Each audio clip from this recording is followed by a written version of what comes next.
চাকরি চলে যাওয়ার উদ্দেশ্য দিয়েছিল যে আমি জামাত উগ্র রাজাকার বিবি, মানে এমন কোনো কিছু নাই যে ট্যাগ দাড়ি টুপি থাকলেই তাকে জামাত শিবির জঙ্গি হিসেবে ট্যাগ দিত। বিশ্বের কাছ থেকে বলে এটা প্রতিষ্ঠিত করতেছে তারা যে মুসলমান মানে উগ্রবাদ। আমাদেরকে বিশেষ করে দাড়ি টুপি আমরা যারা ব্যবহার করি আমাদেরকে উগ্রবাদ জঙ্গিবাদ বিশ্বের কাছ থেকে বলে এটা প্রতিষ্ঠিত করতেছে তারা যে মুসলমান মানে উগ্রবাদ। কিন্তু না, আমাদের বাংলাদেশে আমরা সবাই বলে খুব ভালো আছি, কিন্তু এই যে বেসিক্যালি দাড়ি টুপির প্রতি যে কেমন যেন বৈরী সব জায়গায় দেখছি, চাকরির ভিতরে বাইরে বৈষম্য।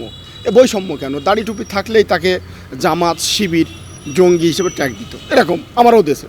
তা আমার তদন্ত, আমি লেখাপড়া করেছি, স্টুডেন্ট লাইফের নামাজ কালাম পড়ে কি অপরাধ? একজন আল্লাহর ভয়ে যদি নামাজ কালাম পড়ে দাড়ি টুপি যদি রাখে, তাহলে এটা তো দলের কোনো কথা না। কথা হলো তো সবচেয়ে উৎকৃষ্ট জায়গা হলো আমার ইসলাম, আমার ধর্ম, তারপরে তো রাজনীতি। তা ধর্মের নিয়ে রাজনীতি করা কেমন নোংরা, এগুলো ফ্যাসিস্ট আমলে হয়ে এসেছে। তা এতদিন তো কথা বলতে পারি নাই, তাদের বিশাল দাঁত, মানে তারা এখন তো পালাইছে, বিভিন্ন জায়গায় বিভিন্ন অবস্থানে আছে এবং এখনও ষড়যন্ত্র করে যাচ্ছে।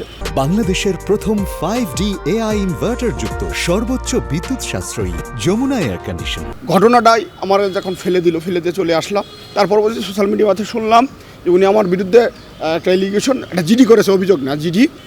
তা জিডিটা করছে শেরেবাংলা নগর থানায় যে টিপ পরাণে কটূক্তি। তা এখন টিপ পরাণে তার কটূক্তি করলেও আপনার প্রুফ লাগবে, এভিডেন্স লাগবে, অডিও ভিডিও সব কিছু লাগবে। তো দেন ওই জায়গায় আমার প্রত্যক্ষ সাক্ষী উনি বলছে যে টিপ বিষয় কিছু ঘটি নাই।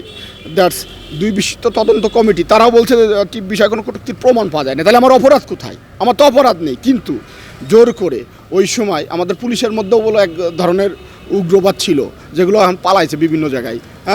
কাজেই তারা ওই সময় বিনা তদন্ত বা সব পজিটিভ আমার দিকে, কিন্তু তারপরেও কেন জানি আমার চাকরিটা খেয়ে যাচ্ছে কোথা থেকে, তাই এটা তো বুঝতেছেন। তা এখন চাকরি চলে যাওয়ার উদ্দেশ্য দিয়েছিল যে আমি জামাত উগ্র রাজাকার বিবি, মানে এমন কোনো কিছু নাই যে ট্যাগ। এই ট্যাগগুলো কোথা থেকে এসেছে? আরে বাংলাদেশ, এই দেশটা তো আগে, রাজনীতি পরে, দেশ এবং ধর্মর জায়গা।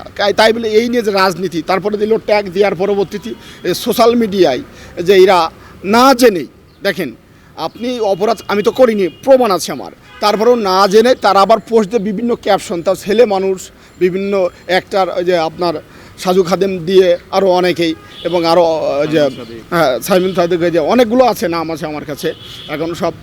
তা এরা যে এইগুলো করলো, তা এরা তো ভাবলো না যে আমিও তো এই বাংলা সাংস্কৃতিক এই কালচারের মানুষ, আমিও তো একসময় নাটক দেখেছি, ছোটোকালে দেখা পড়েছে টেলিভিশন, আমিও তো তাদের ভক্ত ছিলাম। তো তারা এইভাবে আন্দাজে জেনে একটা সাম্প্রদায়িক ট্যাগ দিয়ে আমাকে এইভাবে আখ্যা দিয়ে যে আমাকে চাকরিচ্যুত করলো। এর বিচার চাচ্ছি আমি, অবশ্যই বিজ্ঞ আদালতে বিচার করবে ইনশাল্লাহ।